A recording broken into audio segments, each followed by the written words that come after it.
പ്രധാനപ്പെട്ട ഒരു ചുവടുവയ്പ് നിർണായക നീക്കം ഉത്തരാഖണ്ഡിൽ നടപ്പാകുന്നു. ഏകീകൃത സിവിൽ കോഡ് അവിടെ നടപ്പാക്കപ്പെടുന്നു. ഇത് സംബന്ധിച്ച് വിജ്ഞാപനം സർക്കാർ ഇറക്കിയോ? UCC ഭേദഗതി, അതായത് സിവിൽ കോഡ് നടപ്പാക്കിക്കൊണ്ടുള്ള വിജ്ഞാപനം, സംസ്ഥാനത്ത് നടപ്പാക്കിക്കൊണ്ടുള്ള വിജ്ഞാപനം ഉത്തരാഖണ്ഡ് സർക്കാർ അല്പസമയം മുമ്പ് പുറത്തിറക്കിയിരിക്കുന്നു. ജനുവരി 27 UCC ദിനമായി ആചരിക്കും എന്നാണ് മുഖ്യമന്ത്രി പുഷ്കർ സിംഗ് ധാമി ഇപ്പോൾ വ്യക്തമാക്കിയിരിക്കുന്നത്. നിരവധി ചട്ടങ്ങൾ ഈ UCCയുമായി ബന്ധപ്പെട്ടുണ്ട്. അതായത് സ്വത്തുമായി ബന്ധപ്പെട്ട നിരവധി കാര്യങ്ങളാണ് ഇക്കാര്യത്തിൽ വ്യക്തമാക്കിയിട്ടുള്ളത്. ഏറ്റവും സുപ്രധാനമായിട്ടുള്ളത് ആൺകുട്ടികൾക്കും പെൺകുട്ടികൾക്ക് സ്വത്തിൽ തുല്യ അവകാശമുണ്ടായിരിക്കുമെന്ന മുഖ്യമന്ത്രി വ്യക്തമാക്കി.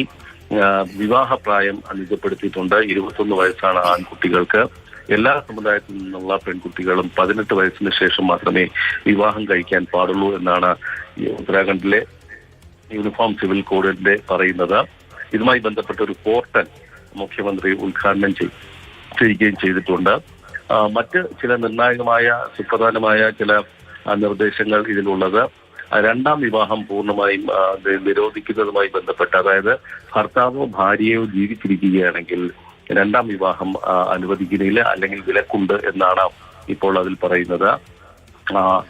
മാത്രമല്ല ലിവ് ഇൻ റിലേഷൻഷിപ്പ്, അതായത് വിവാഹേതര ബന്ധത്തിൽ നിന്നുള്ള കുട്ടികൾക്കും സ്വത്തിൽ തുല്യമായ അധികാരമുണ്ടാകുമെന്നാണ് ഇപ്പോൾ UCCയിൽ പറയുന്നത്.